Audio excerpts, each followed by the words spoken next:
একজন রাজনৈতিক বিশ্লেষক হিসেবে যে মানে যেহেতু আপনি টক শোতে প্রচুর আপনাকে কথা বলতে হয়, অনেক প্রশ্নের জবাব দিতে হয় এবং অনেক ক্ষেত্রে আপনাকে বিভিন্ন ভবিষ্যতে কথা বলতে হয় এবং এর অনেকগুলি আমার স্বীকার করতে দ্বিধা নেই, অনেকগুলি মিলেও যায়। আমি এই জন্য আপনাকে একটু একটু একটু ফরওয়ার্ড লুকিং প্রশ্ন করতে চাই যে গত কয়েক বছর ধরে জনাব তারেক রহমানই আসলে বিএনপির হাল ধরে আছেন। বেগম খালেদা জিয়া চিকিৎসার জন্য লন্ডন গেলেন, শেখ হাসিনা জনরোষে বাংলাদেশ থেকে বিতাড়িত।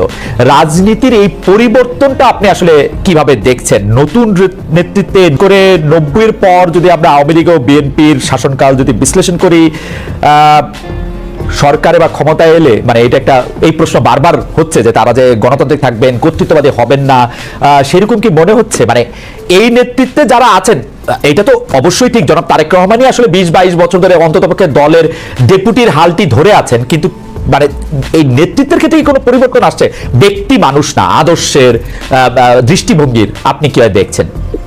একটু আপনাকে ধন্যবাদ খালেদ। আপনি তো একটু ব্যাকগ্রাউন্ডে যাব। দেখুন, আপনি সমষ্টিগতভাবে যদি বাংলাদেশের রাজনীতির অবস্থা দেখেন, গত 17 বছরে যে একটা ভীতির সংস্কার, ভীতির একটা সংস্কৃতি আমাদের রাজনীতিতে ছিল, যার কারণে 17 বছর কিংবা 20 বছরে ভালো মানুষগুলি রাজনীতি থেকে দূরে সরে যায়। এই কারণে অফকোর্স একটা ভ্যাকুয়াম সৃষ্টি হয় রাজনীতিতে। কারণ 17 বছর আপনি জানেন যে কোনো রাজনীতি করতে গেলেই একটা গুম খুনের একটা ধারণা ছিল, বা মানুষ রাজনীতিবিদদের উপরে কেন জানি এমন ছিল রাজনীতিবিদদের থেকে দূরে সরে যাওয়া। এবং বলে না যে জোকাররা যখন পার্লামেন্টে যায় তখন জোকাররা মেম্বার অফ পার্লামেন্ট না, পার্লামেন্টটা সার্কাস হয়ে যায়। গত 3টা বছর তিনটা টার্ম অনেকটা এরকমই একটা অবস্থান ছিল। তো এই কারণে আর তারেক রহমান সাহেবকে নিয়ে আপনি যে কথাটা বলেন, উনি গত 10-12-15 বছরে যেভাবে বিএনপিকে বিদেশে বসে যেভাবে নেতৃত্ব দিয়েছেন এবং নিচ থেকে উপর পর্যন্ত, সত্যি কথা বলতে উনি আওয়ামী লীগের মাথা খারাপ করে দিয়েছেন। যে বাইরে থেকে সাংগঠনিকভাবে উনার যে নেতৃত্ব ছিল, ন্যাচারালি বিএনপি ভাঙতে পারেনি, বিএনপি পথচ্যুত হয়নি বা অন্যদিকে যায়নি। তো সেই ক্ষেত্রে দলের যোগ্যতা আসছে। এখন বিএনপি সামনের দিকে যদি ক্ষমতায় আসে, তাহলে বিএনপি কি করবে সেটা নির্ভর করে সত্যি কথা বলতে বিএনপির সমষ্টিগতভাবে বিএনপির মানসিকতার উপরে। বিকজ আপনার ডেমোক্রেসি তো অ্যাকচুয়ালি ইজ আ মাইন্ডসেট। আপনি আপনার বিরুদ্ধের কথাকে সুযোগ দিলে ডেমোক্রেসি থাকবে, আর সুযোগ যদি আপনি না দেন তাহলে ডেমোক্রেসি থাকবে না। তো এটা সম্পূর্ণরূপে একটা মাইন্ডসেটের ব্যাপার। এখন বিএনপি যদি ওনার কর্মকাণ্ডে বা বিএনপির কর্মকাণ্ডে যদি সেই রিসিপিয়েন্ট বা ওই রিসিভিং এন্ডে থাকতে পারে বা ওই মানসিকতা থাকতে পারে, এবং এই রাষ্ট্র পরিচালনায় ব্যর্থতা বা পতন, বা যেটা পতন বলবো না, আওয়ামী লীগের তো যেটা আমি আপনাকে আনঅফিশিয়ালি বলেছি যে আওয়ামী লীগ এমন একটা রাজনৈতিক দল যার বাংলাদেশে শুধু রাজনৈতিক পতন হয় না, সামাজিক পতনও হয়েছে। যে এই ধরনের সামাজিক পতন আগে হয়নি, বিকজ আওয়ামী লীগের অবস্থানটা, আওয়ামী লীগের অ্যাট্রসিটিটা, আওয়ামী লীগের দুর্নীতি বা সবকিছু একটা হাউস ওয়াইফের কাছে, একটা সাধারণ শিশুর কাছে চলে গিয়েছিল, এবং এই লাস্টে যে গণহত্যাগুলি। তো আমি সেটাই বলবো যে এখন তো আর নির্দিষ্ট শত্রু লাগবে না আমাদের পতনের জন্য।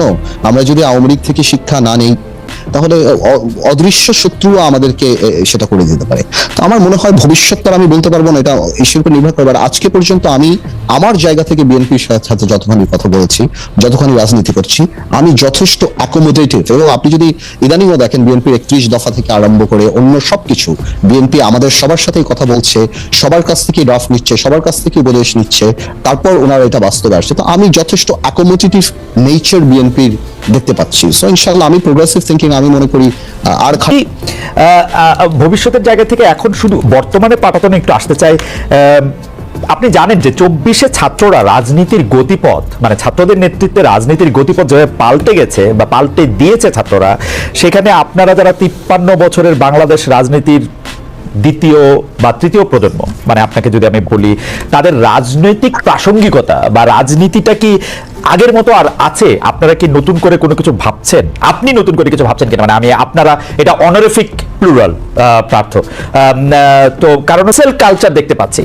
মনে হচ্ছে যে মানে মনে হচ্ছে যে আগের কিছু জিনিস বাতিল করেই নতুনের জন্ম হচ্ছে। সেক্ষেত্রে আপনি নিজেকে কোথায় দেখতে পান ব্যারিস্টার পার্থ?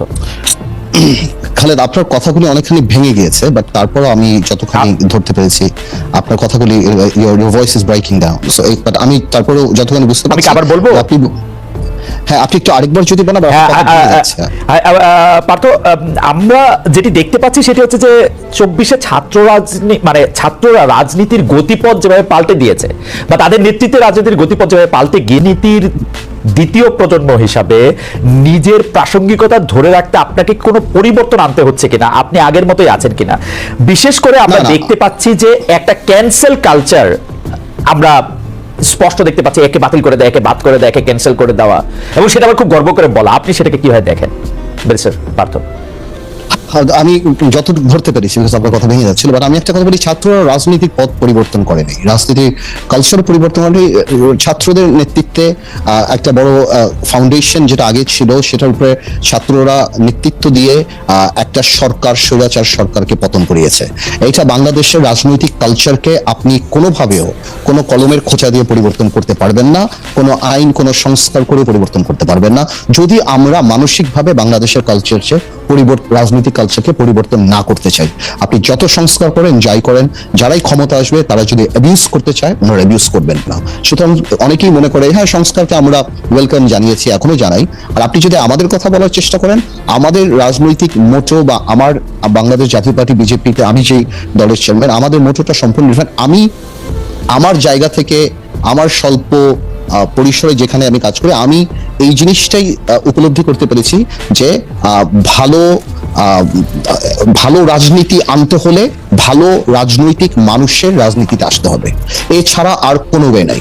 সুতরাং আমরা ওই ক্যাম্পেইনই করছি, যার কারণে আমরা ঢাকা বলেন, বাইরে বলেন, আমরা সমাজে সেই গ্রহণযোগ্য মানুষগুলিকে রাজনীতিতে আনার চেষ্টা করছি, যাতে আমরা আমাদের মানসিকতায় we can accommodate more intelligent আর more political people than us. এটা যদি হয়, এই মানসিকতা থাকলেই আপনি বাংলাদেশকে পরিবর্তন করতে পারবেন। আদারওয়াইজ কোনো আইন করে, কোনো সংস্কার সঙ্গে বেশি কথা আপনি বলেছেন যে মানুষ ভালো হলে সব ঠিক হয়ে যাবে। এই মানুষ ভালো হওয়াটা যদি একটা জার্নি হয়, আমরা আসলে এখন কোন জায়গায় আছি? মানুষ ভালো বলতে আপনি আসলে ব্যাপারটা কি বোঝাতে চেয়েছেন, কোনটা ভালো এবং কোনটা এই মুহূর্তে পরিবর্তন করা দরকার, এবং আপনি কানেক্ট করার প্রশ্নে শুনেছেন। এবং একটা জনপ্রিয় প্রশ্ন আপনি যখন আসবেন তখন থেকে বারবার বলা হচ্ছে, সেটার মধ্যে আমাকেও কিছুটা ইঙ্গিত করা আছে, আমার ইঙ্গিত আমি পরে বলতেছি। সেটা হচ্ছে যে আপনি একসময় চিহ্নিত করেছিলেন যে বাংলাদেশের অর্থনীতির দরবেশকে, এখন নতুন কোন দরবেশ আপনি দেখতে পান কিনা। আমাকে প্রশ্ন করা হয়েছে, খালেদ ভাই, you are working at Independent Television, what's your opinion about Darbesh, who was your boss? Salman F. Rahman was never been my boss. উনি একটা টেলিভিশনে কিছু বিনিয়োগ করেছিলেন, যে টেলিভিশনে আমি কাজ করতাম, এবং আমার অপিনিয়ন আমি একটু দর্শকদের উদ্দেশ্যে বলে রাখি যে আমি তাকে অনেকবার ইন্টারভিউ করেছি, সেখানে হয়তো কিছুটা বোঝা যাবে। জনাব আদালিব রহমান পার্থ, আপনার কাছে প্রশ্ন, মানুষ ভালো হওয়ার কোন জায়গাটার মধ্যে? দেখুন, ভালো মানুষ তো একটা অনেক বড় রিলেটিভ টার্ম। ভালো এবং যে দেশের জন্য আমার কাজ করতে হবে এবং যিনি বিশ্বাস করবেন যে এটা আল্লাহ প্রদত্ত, মানে আমি যেটা মনে করি আমার কাছে যেটা আল্লাহ প্রদত্ত একটা দায়িত্ব, যেটা আপনি এই আমানতটা কোনোভাবে খেয়ানত করবেন না, এবং অ্যাট দ্য সেম টাইম আপনার সেই যোগ্যতাও থাকতে হবে এবং কোয়ালিফিকেশনও থাকতে হবে। এখন ভালো মানুষদের গত 17-18 বছরে রাজনীতিতে না আসার যেরকম একটা ফিল্ড বানানো হয়েছে, তো আমি কাউকে ছোট করবো না, যদিও লেখাপড়া সবকিছুই না, বাট তারপরও আমি এক উদাহরণ দিয়ে দেখি। এখন যেমন আপনি ইংল্যান্ডে বা আমেরিকাতে কারা আসে, অক্সফোর্ড, কেমব্রিজ, হার্ভার্ড থেকে, আর আমাদের এখানকার লোকাল পলিটিক্সের এই গ্লোবালাইজেশনের সময় পৃথিবীর বুকে বাংলাদেশকে সেভাবে শক্ত করে দাঁড়াতে চান, ওই লেভেলের মানুষদের তো পলিটিক্সে আসতে হবে, পার্লামেন্টে আসতে হবে বড় করার জন্য। আজ থেকে 30, 40, 50 বছর আগে কারা রাজনীতি করতো, কোন লেভেলের লোক রাজনীতি করতো, আর এখন আজকে কারা বাংলাদেশে রাজনীতি করতে ইচ্ছুক, কারা মেম্বার অফ পার্লামেন্ট হতে ইচ্ছুক, আপনি যদি পার্লামেন্টেও দেখেন, আপনি যদি মন্ত্রণালয়, সব জায়গায় যদি দেখেন। আমি কোন এই লোকগুলি, বিএনপি বলেন বা অন্য কেউ বলুক, আমাদেরকে ওই জায়গাটা করে দিতে হবে যে এই যোগ্য ভালো মানুষরা আবার আমাদের মতো এরকম এত পলিটিক্যাল হয় না। সো ওনাদের সবকিছুই আমাদেরকে ব্যালেন্স করে একটা জায়গা ক্রিয়েট করে দিতে হবে, তারা আসতে পারে যা পাবে। আপনি দেখেন বিজনেস কমিউনিটি কত এগিয়ে যাচ্ছে, সেকেন্ড জেনারেশন বিদেশ থেকে লেখাপড়া করে এসে ছেলেপেলেরা গার্মেন্টস থেকে আরম্ভ করে অন্য কিছু ইন্টারন্যাশনাল স্ট্যান্ডার্ডে আমাদের কাজ হয়ে যাচ্ছে। সেই তুলনায় আমাদের পলিটিক্সটা কিন্তু ওই ডেল্টাটা অনেক বেশি, পলিটিক্সটা প্রতিদিন নিচের দিকেই চলে যাচ্ছে, এবং গত পার্লামেন্টে দেখছেন, এর আগের পার্লামেন্টে দেখছেন, এবং আর আমি শুধু বলছি না যে খালি এর আমলে, 90 আগে থেকেই স্টার্ট হয়েছে জিনিসটা।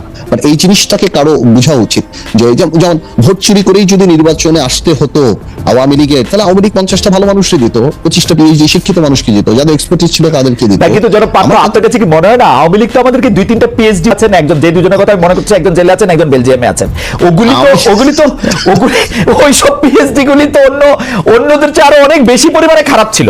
মানে না, আমি এই জন্য প্রথমে বলে নিয়েছি যে লেখাপড়াই সবকিছু না। আমি এই জন্য কিন্তু ডিসক্লেইমার দিয়ে দিয়েছি যে লেখাপড়াই সবকিছু না, বাট সবকিছু মিলিয়ে ভালো সমাজে গ্রহণযোগ্য পারসেপশন যাদের, ভালো এক্সপার্টিস যাদের আছে, এই ধরনের মানুষকে, ভালো মানুষকে না ভালো না কি খারাপ এটা তো আল্লাহ তাআলাই জানে, বাট আমরা যতখানি পারসেপশনে বুঝি এই কারণে। আর আপনি একটু পারমিশন দিলে মাহি ভাই কিছু বলা না করলে আমি একটু মাহি ভাইয়ের ব্যাপারে একটু কথা আসলে এত সহজ সরল, মানে আমার হৃদয় ছুঁয়ে যায়। আমার এই জিনিসটা, যেমন মাহি ভাই স্ট্যাটাসটা নিয়ে বললো এটা ব্যক্তিগত। মাহি ভাই, আপনি রাজনীতি আমার চেয়ে সিনিয়র, মাহি ভাই রাজনীতিতে আপনার ব্যক্তিগত জিনিস পাবলিকেশন হয় না, পাবলিকেশন যা হয় সেটা পাবলিক। ব্যক্তি দেশনেত্রী খালেদা জিয়ার অসুস্থতার ব্যাপারে আপনি স্ট্যাটাস দিবেন, দ্যাট ইজ পাবলিক, অ্যান্ড মানুষ সেটাকে তখন মনে করবে এটার মধ্যে পলিটিক্স আছে, এটার মধ্যে অন্য কিছু আছে। যদি না হয়তো এত অসুস্থ ছিল যখন খালেদা জিয়া বা দেশনেত্রী এবং খালেদা জিয়া, ততক্ষণ যখন আপনি স্ট্যাটাস দিয়েছেন কিনা, হঠাৎ এখন আপনি স্ট্যাটাস দিচ্ছেন কিনা, সেগুলি কিন্তু আপনার ক্রিটিকরা সবাই যাচ্ছে, আপনি কোনোভাবেও আপনি এই ডিফেন্সটা দিতে পারবেন না। অফিসিয়াল ফেসবুকে আসছে, আমি কোনো ডিফেন্স নাম্বার 1 আপনি বলেন, পাত্র শেষ করুন, আপনি বলেন। আমি ডিফেন্সে কথা বলছি, আমি বলছি যে আপনি খুবই, আমি আপনি খুবই ব্যক্তিগতভাবে টাচড হয়ে যখন lost your father few days back আপনি স্ট্যাটাসে দিয়েছেন, এবং আমি এটা বিশ্বাস করি, আমি নোইং ইউ, আমি আপনাকে বিশ্বাস করি যে আপনি একদমই সহজ সরলভাবে এটা দিয়েছেন, কিন্তু পাবলিক পারসেপশনটা কিন্তু আলাদাভাবে যায়, যখনই আপনি পাবলিক মুন্ডে বলেন। আরেকটা আমার মনে হয় যে মুখপাত্র ছাড়াও কিন্তু মাহিবা আপনি বিকল্প ধারার one of the major decision making বডির একটা প্রমিনেন্ট মানুষ। তো সুতরাং আপনাকে যখন মূল্যায়ন করা হয়, শুধুমাত্র মুখপাত্র হিসেবে মূল্যায়ন করা হয় না, যে কোনো কারণেই হয়তো আপনাদের পলিটিক্যাল সিদ্ধান্ত, অফকোর্স বিচৌধুরী সাহেব অনেক বড় রাজনীতিবিদ ছিলেন, আপনাদের পলিটিক্যাল সিদ্ধান্ত আপনাদের, কিন্তু শুধু মুখপাত্র যদি আপনি বলেন তাহলে আপনি আপনার উপর ইনজাস্টিস করবেন, কারণ অফকোর্স আপনি ডিসিশন মেকিং প্রসেসে অনেক প্রিডমিনেন্ট রোলও আপনি প্লে করেন। তো এইটা আমি প্রশ্নটা করে যেতে চাই, আপনি যদি দেশপ্রেমের জায়গায় আপনি নিজেই নিজেকে নম্বর দিচ্ছেন যে এটা আসলে খুব বেশি দেশপ্রেমের পরিচয় আমরা দেখতে পাই নাই, আমরা সেই জায়গায় যেতে চাই নাই, কারণ হচ্ছে যে আপনি যদি নিজেই বলেন যে আপনি আসলে দেশপ্রেমের সংজ্ঞা জানতে চাইবো মাহি ভাই, আমরা একটু জনাব আদালিব রহমান পাত্রের কাছে যেতে চাই যে আদালিব রহমান পাত্র, আপনি কি মাহি ভাইয়ের বক্তব্যের প্রেক্ষিতে কিছু বলবেন কিনা, তাহলে আমরা একটু দেশপ্রেম নিয়ে। না মাহি ভাই আমি আমার কথা চলে যে মাহি ভাই যেই কথাগুলি বললো, ঠিক আছে, মাহি ভাই এরপর তো আর কোনো কথা থাকে না, এই যে জিনিসগুলি হচ্ছে কোনো কথাগুলি থাকে না, কিন্তু আমার প্রশ্ন একটাই যে মাহি ভাই কাছে আমি জানতে চাই, আমি চাইছি যে মাহি ভাই আপনি যেটা বললেন যে 18তে ভুল হয়েছে, এমন কি কেউ ছিল না যে আপনাকে বলবে যে এটা ভুল হচ্ছে? মানে was it an honest mistake or was it a willful mistake that you chose to তোমরা যেও না, এটা লাভ হবে না, বা 24-এর ইলেকশনে যেও না, তোমাদের ব্যক্তিগত অবস্থান থেকে তোমরা যেটা প্রমাণ করার চেষ্টা